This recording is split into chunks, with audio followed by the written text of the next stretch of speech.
హృదయపూర్వకమైన వందనాలు. యోహాను మొదటి పత్రిక 2వ అధ్యాయం 17వ వాక్యాన్ని ఈ పూట ధ్యానం నిమిత్తమై చదువుతాను, మీరు ఆలకించండి. లోకమును దాని ఆశయు గతించిపోవచ్చున్నవి గాని దేవుని చిత్తమును జరిగించువాడు నిరంతరమును నిలుచును. గతించిపోవునవి ఏమిటో, నిరంతరము నిలుచున్నవి ఏమిటో ఈ వాక్యంలో తేటగా మనకు వ్రాయబడి ఉన్నాయి.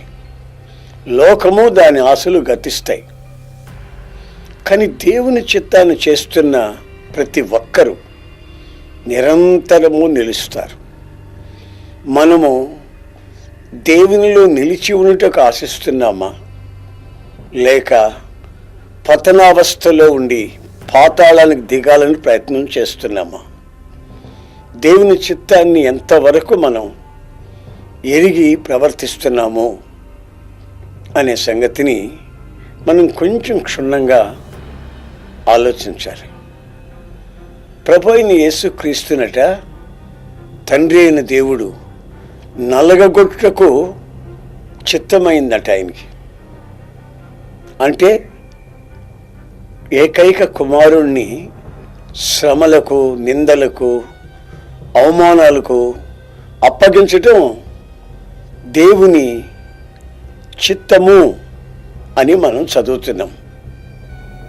అదే విషయాన్ని ఈ రోజున నేను ప్రకటించాలని ఆశిస్తే,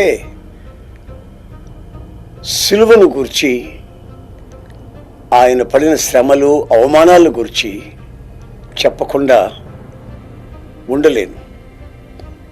ఒక విశ్వాసి జీవితంలో రక్షణ పొందాలనుకున్నా, ఆత్మ సంబంధమైన క్షేమాన్ని అనుభవించాలనుకున్నా, జీవితంలో క్రీస్తు యేసునందు వేరుపారి స్థిరపరచబడి ఫలించాలి అని అనుకున్న అతనికి శ్రమలు, నిందలు, అవమానాలు ఎంత అవసరమో, అవసరమైన శ్రమలన్నీ కూడా దేవుని చిత్తమని మనం గ్రహించాలి. యేసు ప్రభు ఒక రోజున ఒక ఉపమానాన్ని చెప్తూ ఆయన ఏమన్నాడంటే, విత్తనాలు తీసుకుని వెళ్ళిన వాడు విత్తనాలు చల్లాడు. కొన్ని బాటలో పడ్డాయి, కొన్ని ముళ్ళలో పడ్డాయి, కొన్ని రాతి నేలలో పడ్డాయి, మరికొన్ని మంచి నేలలో పడ్డాయి.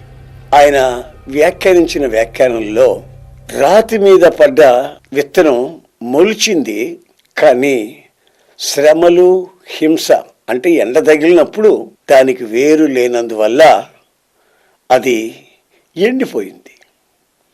అంటే ఒక విశ్వాసికి హింసలు, నిందలు ఎంత అవసరమో క్రీస్తు యేసునందు వేరుపారి జీవించడం వలన మనం గుర్తించవచ్చు. శ్రమలలో, అవమానాల మధ్యలో, కష్టాలలో, నిందలలో ప్రభువుని స్తుతించుకుంటూ దేవుని చిత్తము అని ఎంతమంది ఈ రోజున సంతోషించి ఆనందించగలుగుతున్నారు? అన్ని సవ్యంగా, క్షేమంగా అన్నీ కలిసి వస్తే అబ్బో, దేవుడు ఎన్నెన్నో మేలు చేస్తాడు, మన దేవుడు లాంటి గొప్ప దేవుడు లేడని బ్రేకు బెల్లు లేకుండా సాక్ష్యాలు చెప్తారు.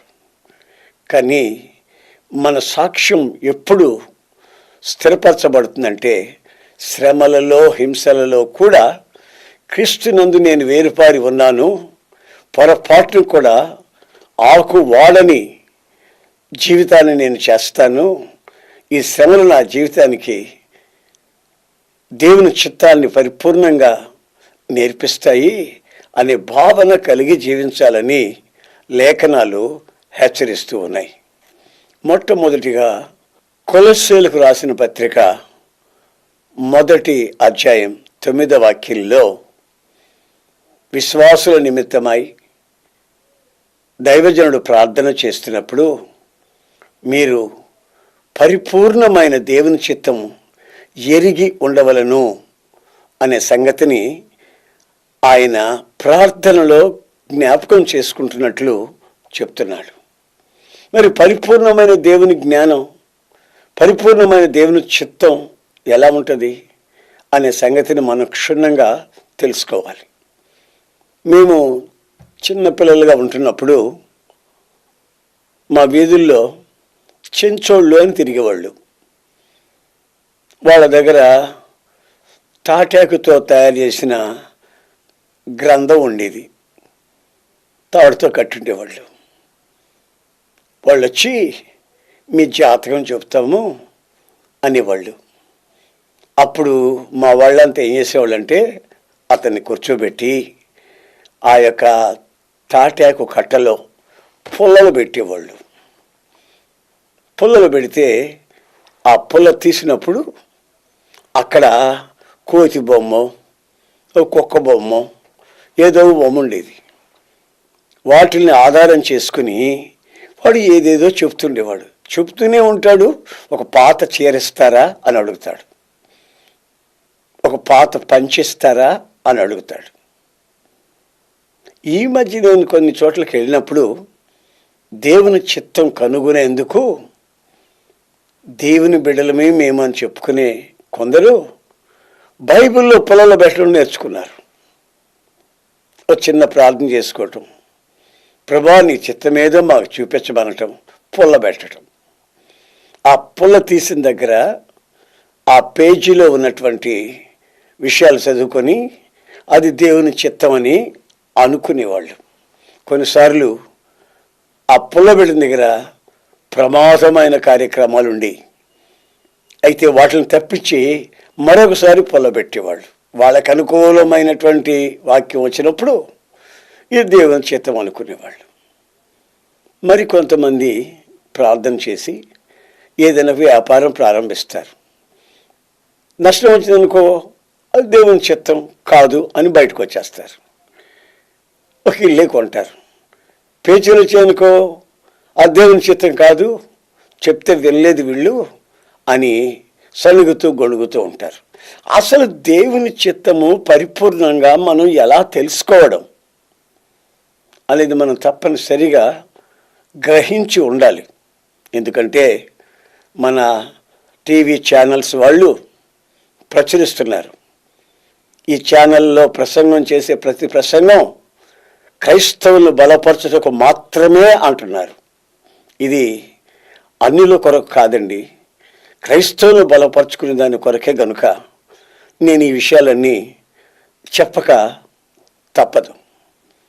నా ప్రియమైన సహోదరులారా, రోమీయులకు రాసిన పత్రిక 12వ అధ్యాయం 2వ వాక్యంలో మనం చదివితే దేవుని చిత్తమేదో మనము పరీక్షించి తెలుసుకున్నట్లు ఈ లోక మర్యాదలు మనం అనుసరించకూడదు, అది దేవుని చిత్తము అని రాయబడి ఉంది.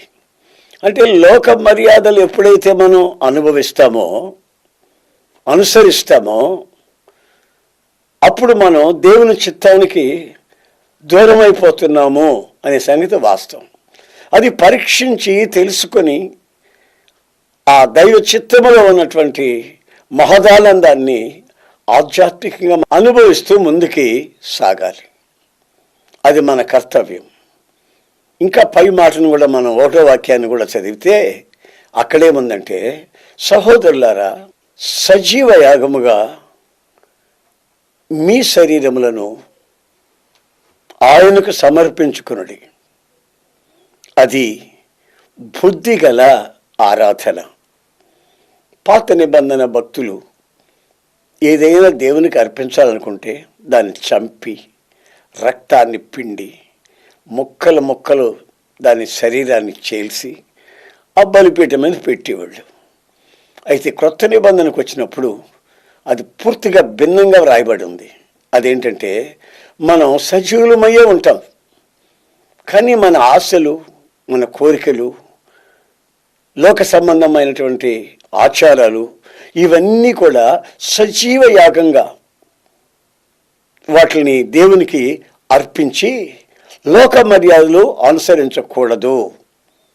అలా అనుసరించకుండా మీరు ఎప్పుడైతే జీవిస్తారో అప్పుడు మీ బ్రతుకులో కలిగేది ఏమిటంటే దేవుని చిత్తమేదో పరీక్షించి తెలుసుకుంటారు. ఆ తర్వాత మీ మనస్సు మార్చబడి నూతన మగుట వలన రూపాంతరము చెందుతారు. చాలా చక్కటి విషయాన్ని దైవజనుడైన పౌలు మనకిక్కడ ప్రకటిస్తున్నాడండి. 1 తిమోతి పత్రిక 2వ అధ్యాయం 4వ వాక్యంలో మనుషులందరూ రక్షించబడాలనేది దేవుని యొక్క చిత్తమట. అంటే రక్షించబడటం అంటే ఏంటండి? ఏదో ప్రభువుని నమ్మేసుకోవటమైనా? దయ్యాలు కూడా నమ్ముతున్నాయి. అది రక్షణ పొందే అనుభవం కాదండి. రక్షణలో ఉన్న ప్రతి మెట్టుని మనం ఎక్కి ఆ రక్షణలో ఉన్న పరిపూర్ణతని అనుభవించాలి. దానికి మన వంతు మనం ఏమి చేస్తున్నాం? దేవుని చిత్తము మనుషులందరూ రక్షించబడాలని. దానికి మనం చేస్తున్న కార్యక్రమం ఏమిటి? దేవుని చిత్తం నిజంగా మనం ఎరిగి ఉన్నట్లయితే ఇతరుల రక్షణ కొరకు మన రక్షణ పరిపూర్ణమగినట్లు మనం ఎలా ప్రవర్తిస్తున్నాము, ఎలా ఖర్చు పెడుతున్నాము, ఏ విధంగా నడుచుకుంటున్నాము అనే సంగతిని మనల్ని మనమే పరీక్షించుకొని దానికి జవాబు మనమే చెప్పుకోవాలి. మరొక మాటను కూడా ఆ వాక్యంలో మనం చూస్తాం. అదేమిటంటే సత్యమును గూర్చినటువంటి అవగాహన, పరిపూర్ణమైన గ్రహింపు. ఆ సత్యమును గురించిన పరిపూర్ణమైన గ్రహింపు ఎప్పుడైతే మనకు వస్తుందో మనకు దేవుని చిత్తము కూడా వెంటనే ప్రత్యక్షమవుతుంది. మన ప్రభు అయిన యేసుక్రీస్తు శరీరధారిగా ఉన్నప్పుడు, ఆయన శ్రమ పడినప్పుడు, కష్టపడినప్పుడు, నిందలు అనుభవిస్తున్నప్పుడు, పిడిగుద్దులు గుద్దుతున్నప్పుడు, రక్తము చెమటగా మార్చబడుతున్నప్పుడు ఆయన అన్న మాట ఒకటి మీకు గుర్తుందో లేదో? ఆయన ఏమన్నాడు తెలిసిన? నా తండ్రి, ఈ పాత్ర నా దగ్గర నుంచి తొలగించు, ఆయనను నీ చిత్తమే సిద్ధించును గాక. నేను మనిషిగా ఉన్నాను కనుక ఈ విషయాన్ని మాట్లాడుతున్నాను. అయితే నేను దైవ కుమారుడు కనుక నీ చిత్తాన్ని మాత్రమే నా జీవితంలో జరిగించు. నా చిత్తం వద్దు ప్రభువా, నా కోరిక వద్దు. ఒక సత్యాన్ని గురించినటువంటి అవగాహన కలిగిన ఒక విశ్వాసి అయినా, ఒక దైవ సేవకుడైనా సత్యమును గురించిన పరిపూర్ణమైన జ్ఞానం కలిగి జీవిస్తాడని దేవుని వాక్యం మనకు హెచ్చరిస్తుంది. ఆయన పలుసార్లు ఆయన్ని అడిగిన వాళ్ళకి ఆయన ఏం చెప్పాడో తెలుసా? మీరెవరు, ఏమిటి, మీరు చేస్తున్న అద్భుతాలు మహత్కార్యాలు ఏమిటి ఇవన్నీను అని అడిగితే, నేను ఇక్కడికి లోకానికి ఎందుకు వచ్చానంటే సత్యమును గూర్చినటువంటి సాక్ష్యము చెప్పుటకు, సత్యం ఏమిటో ప్రకటించుటకు. ఒకసారి గవర్నర్ యేసు ప్రభు నిలబెట్టి అడిగాడు, ఎంతసేపు మాట్లాడినా సత్యము సత్యము సత్యము సత్యము అంటావే, అసలు ఆ సత్యం అంటే ఏమిటి బాబు, నాకేం అర్థం కావట్లేదు అని. దానికి యోహాను సువార్తలో యేసు ప్రభు జవాబు చెప్పాడు, నేనే మార్గాన్ని, నేనే సత్యాన్ని, నేనే జీవాన్ని. గనుక యేసయ్యే ఆ సత్యం. ఆ సత్యమును గురించిన పరిపూర్ణ అవగాహన దేవుని చిత్తం వైపు మనల్ని నడిపిస్తుంది. సిలువ లేకపోతే మన జీవితం అంతా కూడా వ్యర్థమేనండి. సిలువ లేని సువార్త వ్యర్థం.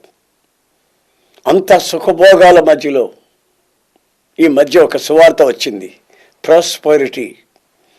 ఎంతసేపు ప్రభు నమ్మేసుకుంటే ఇళ్ళు కొనేస్తారు, పెళ్ళిళ్ళు అయిపోతాయి, పిల్లలు పాస్ అయిపోతారు, ఆస్తులు పెరిగిపోతాయి, అనారోగ్యమే ఉండదు అని చెప్తుంటారు. అది సిలువ లేని సువార్త. దాన్ని దైవజనుడైన పౌలు పరిభాషలో అంటాడు, వేరొక సువార్త. సిలువ మనకు శక్తి అయితే, శ్రమలు మనకు వేరుపారిని జీవితాన్ని స్థిరపరిస్తే, శ్రమలు ఆయన చిత్తమైతే, హింసలు ఆయన చిత్తమైతే, అవి లేని బ్రతుకు ఒక క్రైస్తవునికి అది క్రైస్తవ్యంలో నడిపించదండి. అది వ్యాపార శైలిలో సుఖభోగాల మధ్యలోకి తీసుకొని వెళ్ళిపోతుంది. సుఖభోగాలలో ఉన్న వ్యక్తులు బ్రతికి ఉన్న వాళ్ళు చచ్చిన వాళ్ళతో సమానమని కదా బైబిల్ చెప్తా ఉంది. కనుక ఆ దిశగా మనం దేవుని చిత్తాన్ని ఎరిగి ఇహలోకపు మాలిన్యం అంటకుండా బ్రతకాలని దేవుని వాక్యం హెచ్చరిస్తూ ఉంది. ఇంకొక మాట కూడా నాకు జ్ఞాపకం వస్తుందండి.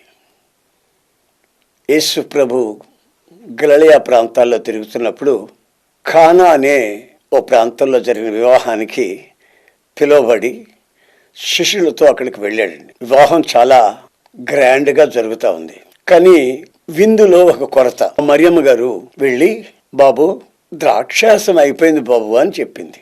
అప్పుడు ప్రభు ఏమన్నాడు తెలుసండి, అమ్మా నాతో నీకేమి పని? వేరే భాషలో నేను చదివితే, ఓ స్త్రీ నాతో నీకేం పని అని రాసింది. ఆమె వెంటనే వెళ్ళి అక్కడ పని వాళ్ళతో చెప్తే, వాళ్ళు ఇప్పుడు ఏం చేయమంటారు అని అడిగితే, ఆయన మీకేం చెప్తాడో అది చేయండి. మనం చెప్పిందల్లా ఆయన చేయమని కాదు, ఆయన మీకేం చెప్తే అది చేయండి. వాళ్ళు వెళ్ళారు, ఆయన్ని అడిగారు. ఆయన రాతి బాణంలో నీళ్లు పోయమన్నాడు, నిండుగా పోసారు. ఆ తర్వాత వడ్డించమన్నాడు. వడ్డిస్తే తాగిన ప్రతి ఒక్కరూ సంతృప్తి నొంది, ఈ ద్రాక్ష రసం ఎక్కడి నుంచి వచ్చింది?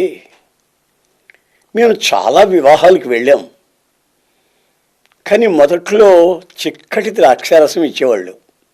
మరలా మరలా అడిగితే పలుచగా ఉండి రుచి పచ్చి లేకుండా.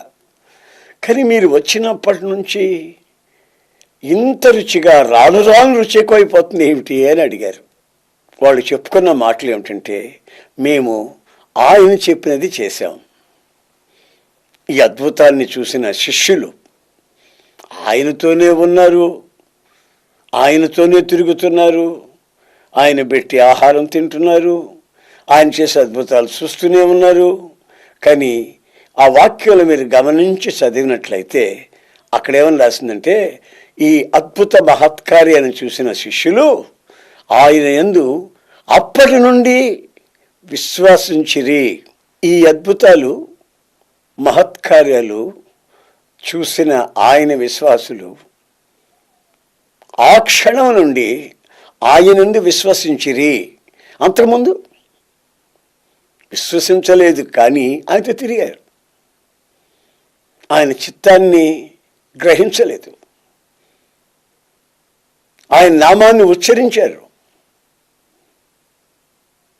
ఆయన చేస్తున్నవన్నీ చూస్తూనే ఉన్నారు. కానీ ఈ వాక్య భాగంలో అప్పటి నుండి ఆయన శిష్యులు విశ్వసించినట్లు యోహాను సువార్త 2వ అధ్యాయం 11వ వాక్యంలో ఈ విషయాన్ని చూస్తారు. మరి ఈ పూట నీ జీవితంలో దేవుని చిత్తం ఎరగాలి అని అనుకుంటే ఈ లోక సంబంధమైనటువంటి మర్యాదలు అనుసరించకూడదు. లోకులు రకరకాల వేషాలు వేస్తారండి. అయితే మనం ప్రభు సన్నిధిలో ఎలా ఉండాలి? ఒక యుక్తమైన ఆరాధన మన మాటలో కానివ్వండి, నడకలో కానివ్వండి, చూపులో కానివ్వండి, ప్రవర్తనలో కానివ్వండి, వస్త్రధారణలో కానివ్వండి, మనం ఆయన వాక్యానుసారంగా నడుస్తున్నట్లు మనం చెప్పకనే మన యొక్క ప్రవర్తన వాళ్ళని హెచ్చరించేటట్లుగా మన జీవితాన్ని మనం గమనించుకోవలసిన అక్కర ఉంది. కారణం ఏంటంటే, మనం కొందరినే చూస్తామండి, మనల్ని వేల మంది చూస్తారు. గనుక వేల కళ్ళలో మనం సాక్ష్యాన్ని నింపుతున్నామా, లేక మన ప్రవర్తన వలన పనికిమాలిన సంకేతాలని మనం వాళ్ళ మనసుల్లోకి విడుదల చేస్తున్నామా అనేది మనం క్షుణ్ణంగా గమనించాల్సిన విషయం. నా ప్రియమైన సహోదరులారా, మీ కొరకు నేను ప్రార్థన చేస్తాను. ఏమని చేస్తానంటే, మీరు పొలం మీద పొలం కొనాలని కానీ, ఇళ్ల మీద ఇళ్ళు కట్టాలని కానీ, లక్షల లక్షల కట్నాలు మీకు రావాలని కానీ, మీరు సమృద్ధిగా సంపాదించి కన్ను మీద ఎరగకుండా బ్రతకాలని కానీ నేను ప్రార్థన చేయను. నేను ఒకవేళ మీ కొరకు ప్రార్థన చేస్తే, దేవుని చిత్తము పరిపూర్ణముగా నీ బిడ్డలు గ్రహించి మీలో వేరుపారి స్థిరపరచబడినట్లు ప్రభువా ఈ బిడ్డలకి సహాయం చేయమని మాత్రమే ప్రార్థన చేస్తాను. దయచేసి అందరూ మీ కళ్ళు మూయండి.